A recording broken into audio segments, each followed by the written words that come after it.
All right, everybody, this is a quick video here to kind of describe these wiring diagrams you'll find access to in the class. Um, as you go into wire up the extra hardware to your flight controller, you will probably wonder where to put stuff. And so that can be affected here by this wiring diagram. So there be likely two different flight controllers that people are using in the class this semester. We can pull up the third type that maybe someone will use. I'm not sure. That one's a little bit longer ago, so I'm not sure if anyone will have that quadcopter still.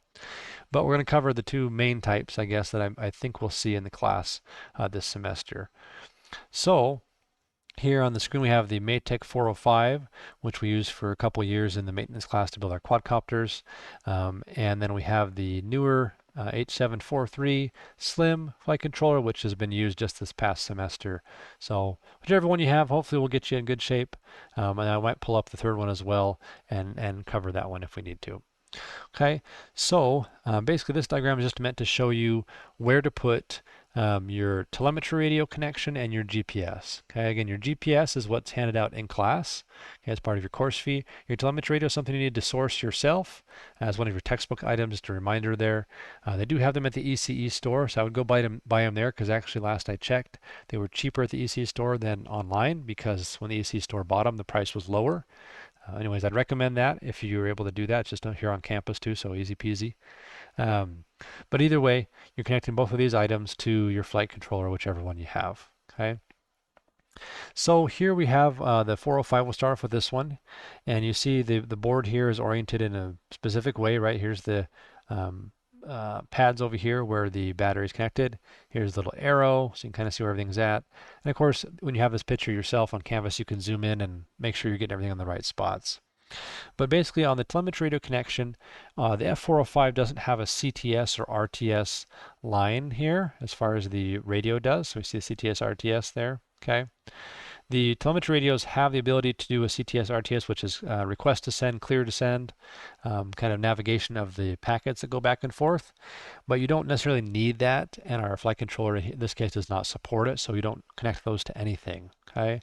This plug here is meant to be representative of the one you receive with your telemetry radio. Over here, this white bit here is the plug that goes into your telemetry radio, and this is showing the top side of it, or where you would press the little tab to plug it in. Okay, so just keep that orientation straight, and you should be in good shape here. With the tab facing up, we follow this red wire across. That's our 5-volt connection that goes over here, down here, and over here to this 5-volt pad. Okay. The black wire here, the ground, comes over here, here, and up to the ground next to that pad. Okay. The TX, okay, from the radio, the transmit pad, is actually going to go over here, follow this green line, okay, to this TX right here. Okay, now that's not a mistake. I labeled this TX because that's where it should go. It's actually the RX pin on the radio. Okay, so I am aware of that, but this will go to the TX here, and this will go to the RX here. Okay, so that's how that's labeled there as far as that one goes. And so there's basically those 4 wires that you'll attach up into the F405SE to power your telemetry radio, as well as give it the ability to speak over the telemetry radio to your computer wirelessly. So that's kind of cool. So that's one set of wiring there we have for the F405. The other side over here we have the GPS and compass in one unit combined here, wiring this up to our F405. Okay. So here we have the M8Q5883 GPS compass module. We have our 4V5 or our power positive line. This red one here goes down here, all the way over here to be powered off of the 5 volts. Okay. And we have the ground here, comes down, comes down to our ground here. Okay.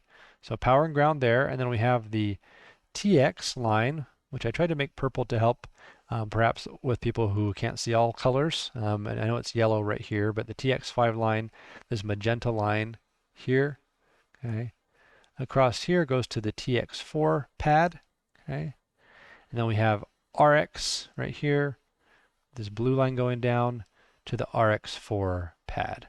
Okay, again, here on the actual component, it's RX and TX, but they kind of break it out in here into the TX arcs, showing you where they're supposed to go versus what they actually are.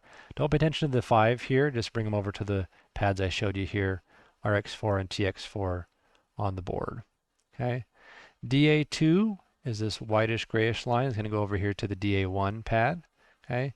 And CL2 will go over here to the CL1 pad right above the DA pad. Okay. So hopefully that helps a little bit there with that that wiring for your F405SE. If you've already taken the sensors class and now you're now in guidance and control, you may have a little bit different wiring. I'm happy to help you with that. But if you came straight from the maintenance class and you're just adding these components for the first time, this is a good way to do it. And if you take the sensors class later, you may rearrange some things when you do that. But up to this point, this is fine. So I'll break the video here and we'll do the H743 in the other video.